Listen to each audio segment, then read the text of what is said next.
Hey guys, LootWizard here with another video on Gems of War, and there is a new class out called the Monk, and we're going to take a look at it today in this video.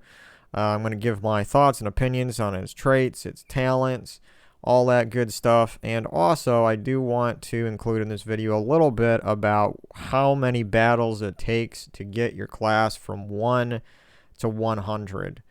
And I've always been kind of curious about how much XP it takes and how many PvP battles you would have to do. So I did all the math on that before this video. So I'm going to be sharing what my conclusions are on that. So let's get right into it. I really like the Monk class so far. I have not used it, but by looking at its talents, I really do like it. So let's go in and go through that first. So, first of all, let's look at its traits before we go to the talents. The traits here, you will need some arcane trait stones to unlock these three, but I do like all of these three. I think they all have good value. The first one, Sky Ancestry, it has an immunity to Mana Drain, Silence, Fairy Fire, and Mana Burn. So, the two most important ones there are probably Mana Drain and Silence. Being immune to Silence is incredible. That is really powerful as a hero class to have that. I don't know too many other ones that do have that. I know the Bard class has an immunity to silence, but I don't think there's very many that do. Mana Drain, that's always really annoying when you have your hero class and you have a weapon that's really powerful, but you keep getting your mana drained. If you have that first one unlocked, it will be immune to those things. And moving on to the second one, Agile has a 20% chance to dodge skull damage. So that's good. Now, it's only 20% chance, but when it does proc, you're going to not take any skull damage whatsoever. So that's even better than something maybe like 40% skull damage reduction, because skull damage reduction, it's just going to reduce the damage. So let's say this was 20%. Reduction to skull damage. That would still be good. I'd be happy with that. But this has a chance to dodge all of the 100% damage that it would take. Now, the third one is interesting. It's called Good Karma, and it says gain 3 mana when matching 4 or more gems. So your hero class is going to, your hero weapon, rather, is going to gain mana, 3 mana, whenever you match 4 or more gems, and this could be pretty powerful with a converter. So if you have something like Apothecary or Giant Spider, and you can convert gems of one color into another color, then you can manipulate the board so you can get a lot of 4 and 5 matches pretty consistently, and that will generate even more mana for your hero class. So I think that is really good trait there. Looking at its talents now, we're going to start here with level 1 and go all the way down to level 100. The first 3 sets, there's 2 of them that I really like there. Actually, the third one is nice too. You have Resilience, starting from the left and going to right. You have Resilience, which you will gain 8 life. Excuse me. You'll gain 8 life. And that's pretty significant, especially if you're a lower level, your hero class has a lower level. If you're like level 100 to level 500 or so, that 8 life will be a significant increase for you on your hero. The second one is called Impact, which this is one of my favorite talents in all the different classes, is Impact, because when an enemy inflicts when it attacks you with skull damage, you are going to inflict stun on it. So let's say you have the enemy has a defensive troop right at the top, like the Mythic Stone Hammer, and it has just really high skull damage reduction on it. And I don't know if that troop can be stunned. Let's take Gorgatha as a different example. Because I know that one can be stunned, and it has like a 75% damage reduction to skulls. Well, Impact is going to, once it hits your hero class with skulls, it's going to get stunned, and it will negate that damage reduction until the stun wears off. Now, the final third one here on the is called Snap Freeze. It will freeze a random enemy at the start of a battle. And that's good, too, because freeze will stop that troop from getting an extra turn, and not only that troop, but it affects all the colors that that troop has. So if you have if there's a mythic troop on the enemy team and it gets frozen, all 3 of its colors, if it picks a 4 or 5 match with one of those colors, it will not get it. That team will not get an extra turn. So freeze is a powerful disruptor to the enemy team. Okay, so you got 3 pretty good choices. It's going to be hard to choose. Even for me, I'm going to be like, well, do I go resilience, impact, or snap freeze? And I would probably choose impact most of the time, but when you're starting out as an earlier, lower level class, probably resilience is going to be better.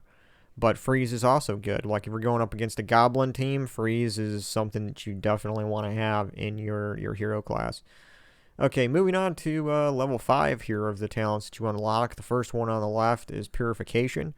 It says it will cleanse your hero on 4 or 5 matches. So that's really good too, because sometimes, let's say you want to do skull damage with your hero and it's at the top, but it gets entangled. Well, with this trait here, Purification, once you get a 4 or 5 match, you will be able to cleanse yourself and get rid of that entangle or any negative status effect. So we have Hammer Mastery, which is the second one over here on level 5.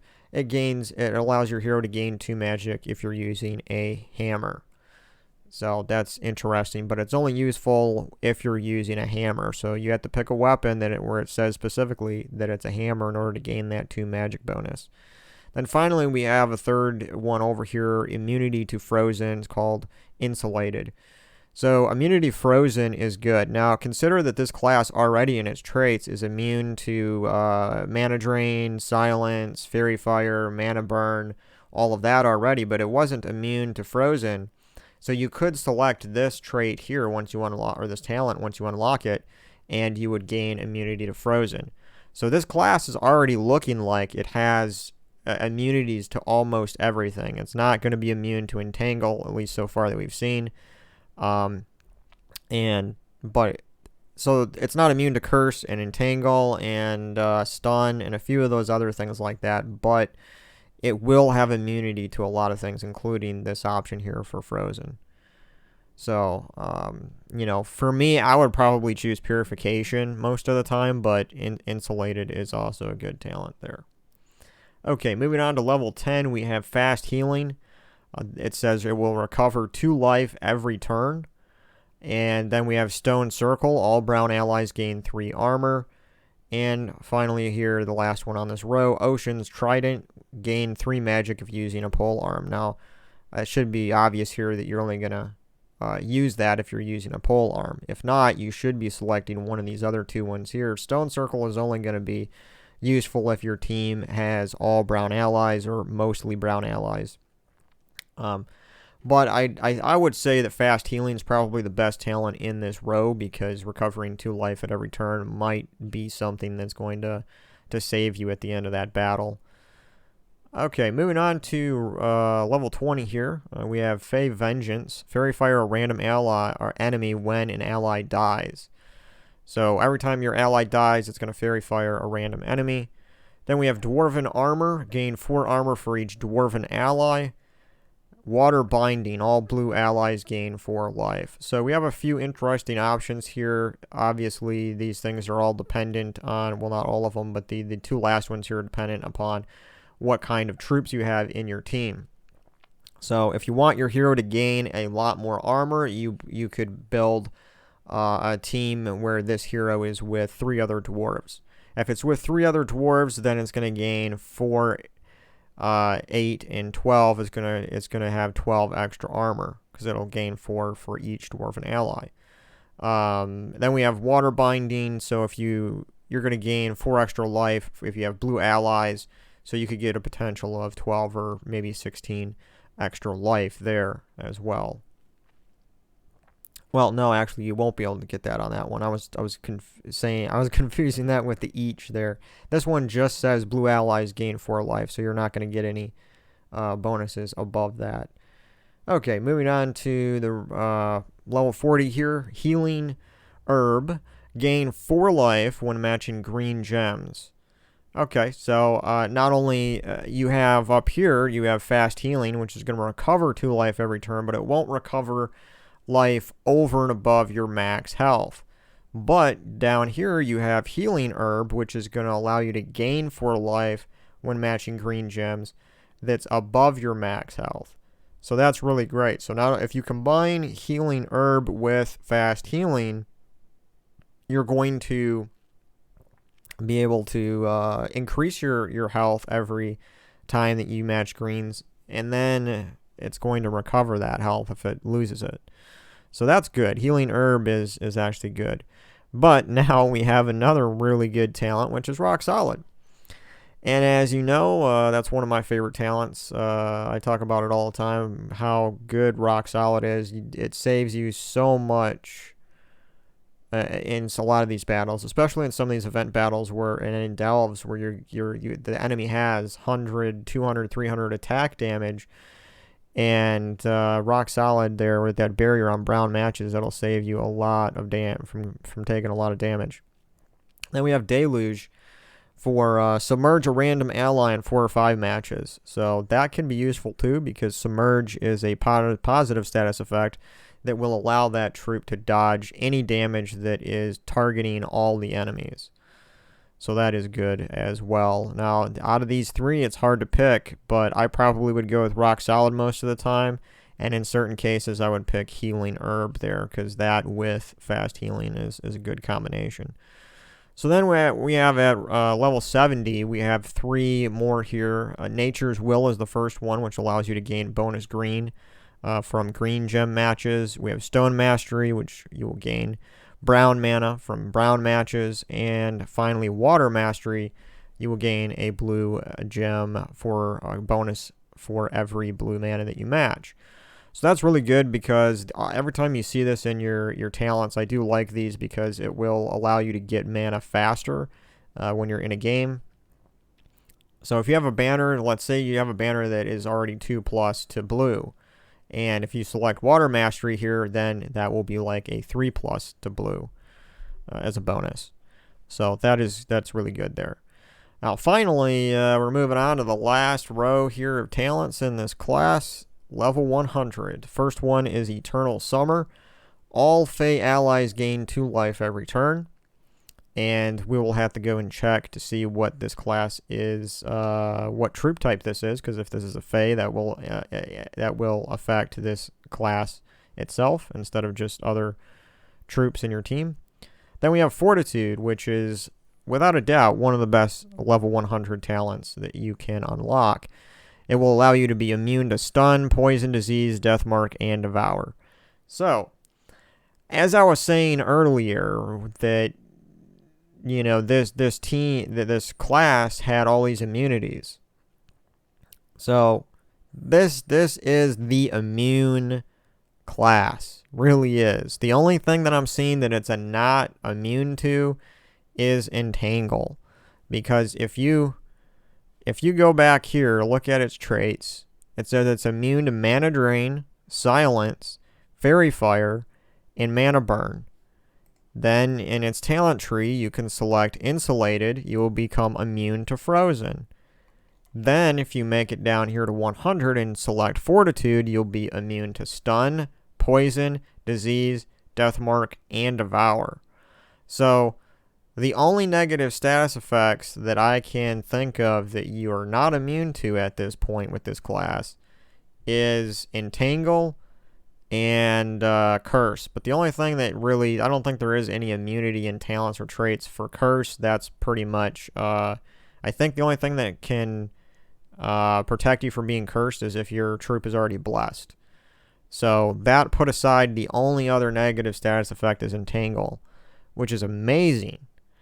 It really is. And this is the immune to negative status effects class. It's crazy. Yeah, okay, so the final one here is Aquatic Glory. All merfolk allies gain 2 magic when an enemy dies. I don't think that is really that great at all.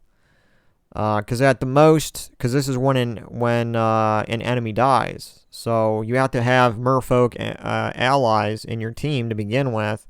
and at the most they can only gain like 6 damage, 6 extra magic damage before you win the match. So I don't really think that's that powerful. I would definitely select Fortitude most all of the time. There might be occasions where you want to have a complete Fey team going on, and then the Eternal Summer might be useful. But you get so much benefit from selecting Fortitude because stun is really horrible. Being death marked, you could be in a delve. It's happened to me before, and your hero gets death marked, and even though it's a small 10% chance, bam, it happens. And when you're in a delve, you got to go through the entire delve with whatever troops that you lose. So it really is horrible when that happens. So being immune to stun and a death mark and devour as well is just amazing. So enough of me ranting about how much I like Fortitude. But yeah, this class is looking pretty great. Let's go to class info and see, okay, this is what I wanted to know. It's considered an elf. So, the one thing that it's lacking in its traits or its talents is that it does not have mana source, which means it will not start with 50% mana by itself. Now, since it is considered an elf, we do have a legendary troop in the game that allows elves to start with 50% mana. I believe it's called King Avlorn. We could go to the troops here and do a search really quick. Yes, this is the troop I was thinking of. So if you include this troop right here with the monk hero class, that hero class will start with 50% mana because that is its final trait here.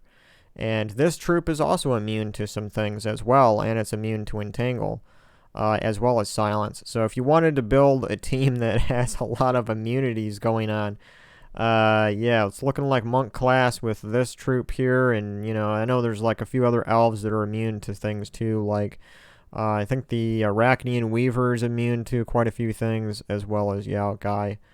So those are some ideas there. Now back to the class really quick here. I gotta find the monk class. Where is it? Here it is. Because we didn't look at the weapon yet that this troop has. So right here, spiked. What is it called? Spiked Manriki. And it says it deals splash damage to an enemy and the enemy below them, and then it will stun and inflict bleed on all the targeted enemies. So since it's doing splash damage, I think that it will. I'll have to use this weapon first to really know for sure, but I think this will stun and inflict bleed even on the enemies that the splash damage happens to. Which would be nice because basically since it's going to do it to one troop and then the troop below it, you should be able to cover an entire team and stun them and bleed the entire team if that's how this weapon works. So we'll have to see. But it's not a horrible weapon from looking at that, and it is considered a hammer. It's 15 mana cost, which isn't too bad, and you can cut that in half. About a 7 mana start with that one troop that I showed you, the King Avlorn.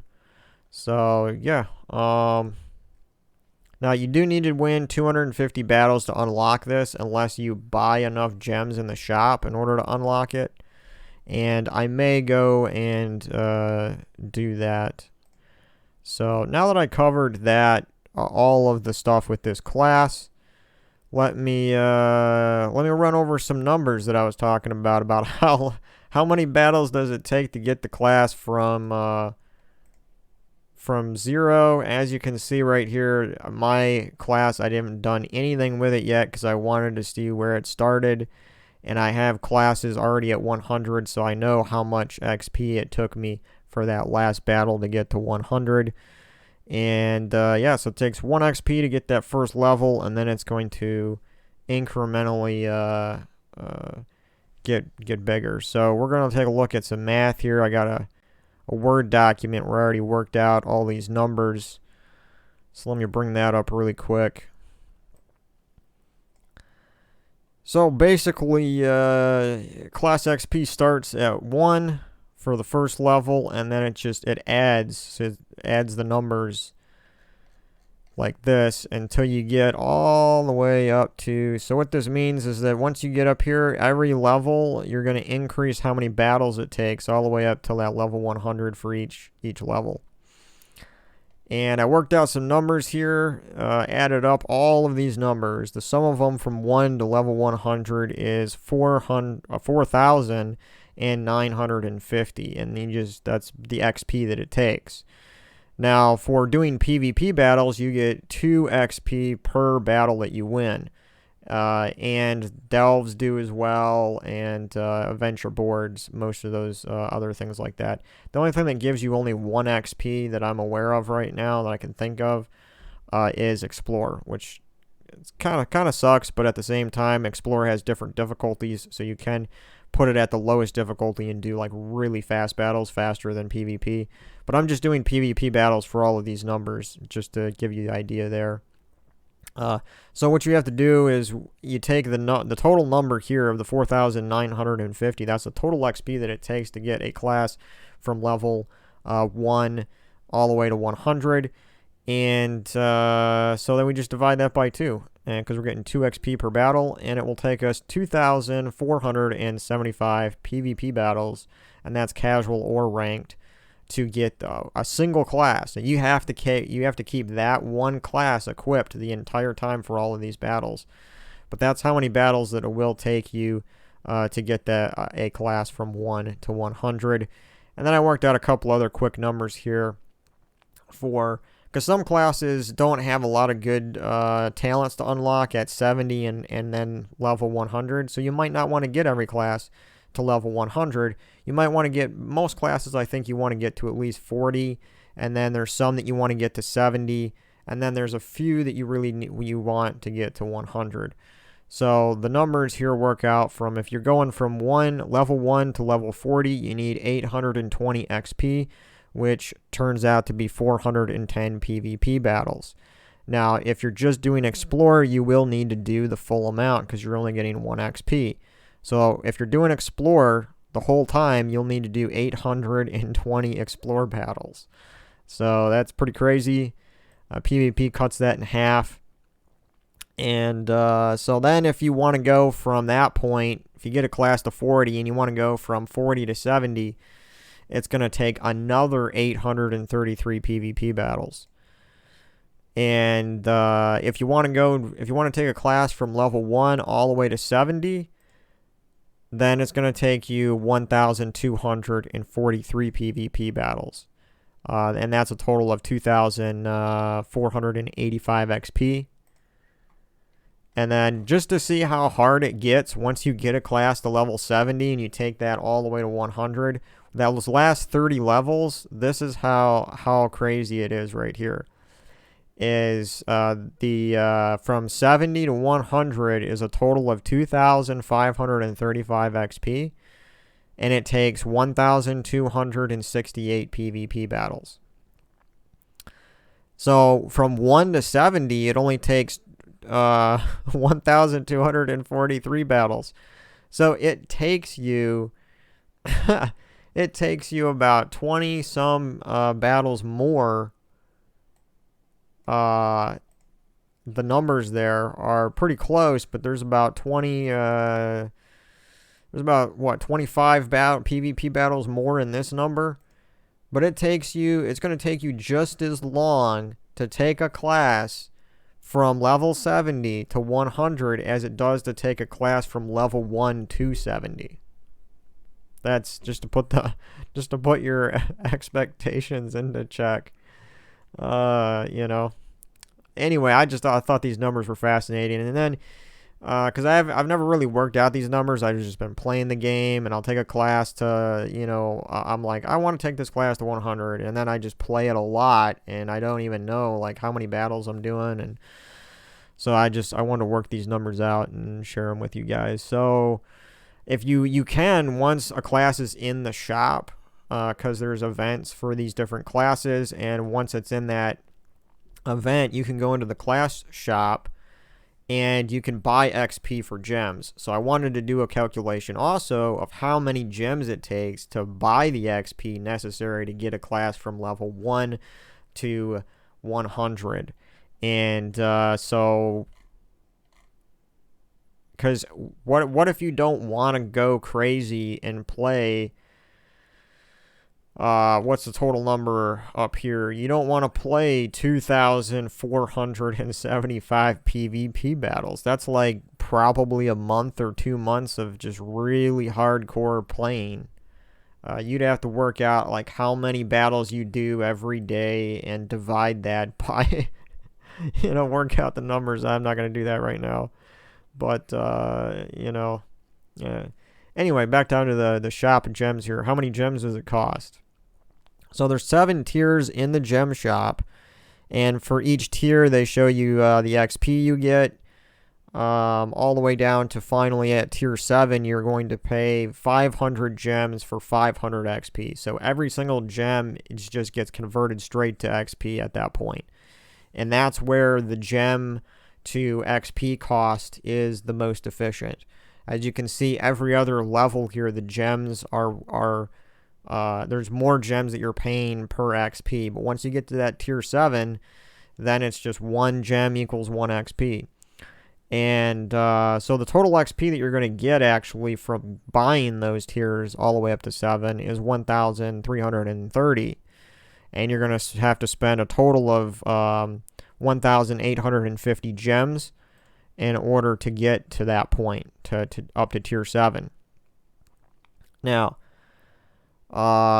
we know how much XP it takes because we already figured that out. We know how much XP it takes to get to level 100. So what I'm doing here is I take the total XP, which is that 4,950, and minus the XP gained from tiers 1 through 7, and what we come out with is 3,620 XP left once you buy all the tiers through tier 7.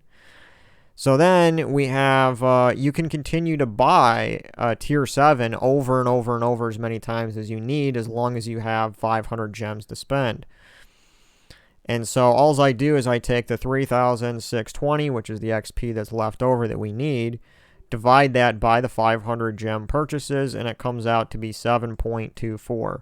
Now the other 2.4, it's not a big deal. That's probably, a couple hundred battles. It's not really that big of a deal. So I just rounded down to 7.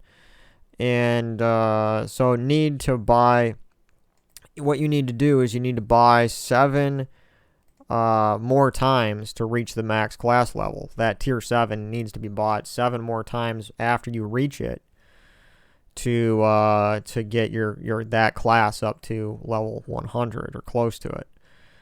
And so then you multiply 500 gems times 7, and you end up getting 3,500 gems that's going to cost you. And then we have to add our original gem purchases up here, the 1,850 that we did get buying up to tier 7, to the 3,500.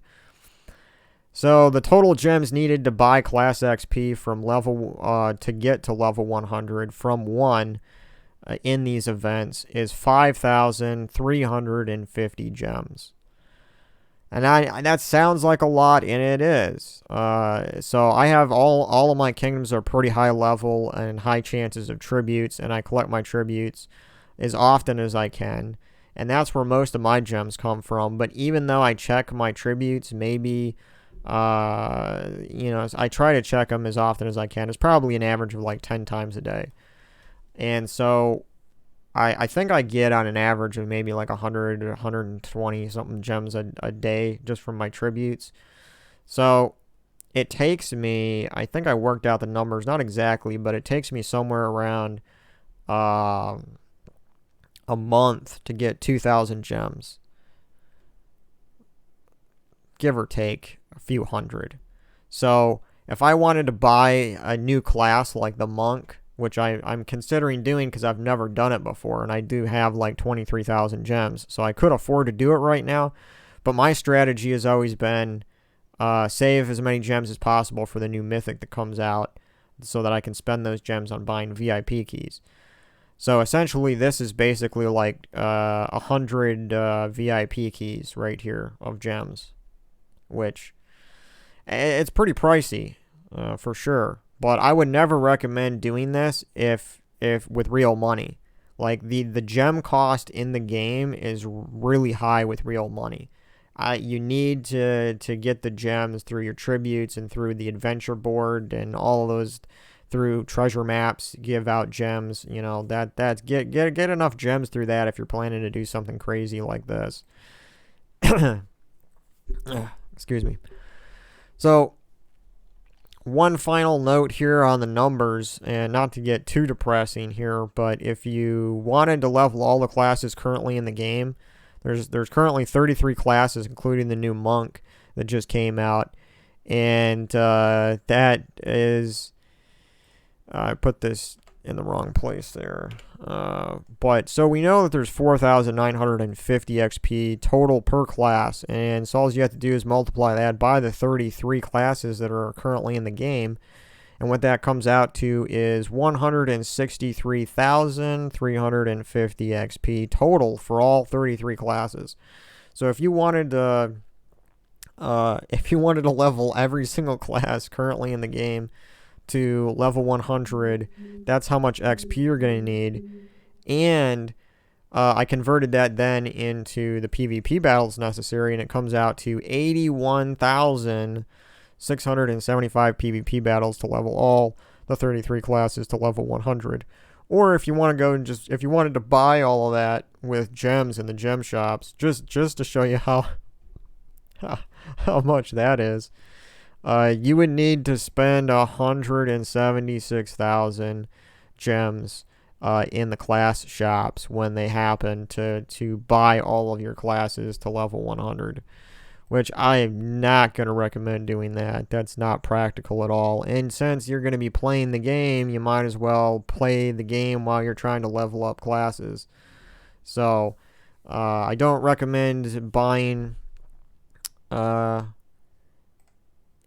XP in the class shop. So whenever there's a new event like this, if you click on this, and then this is the shop that I'm talking about, and you have tier 1, 2, 3, 4, 5, 6, 7.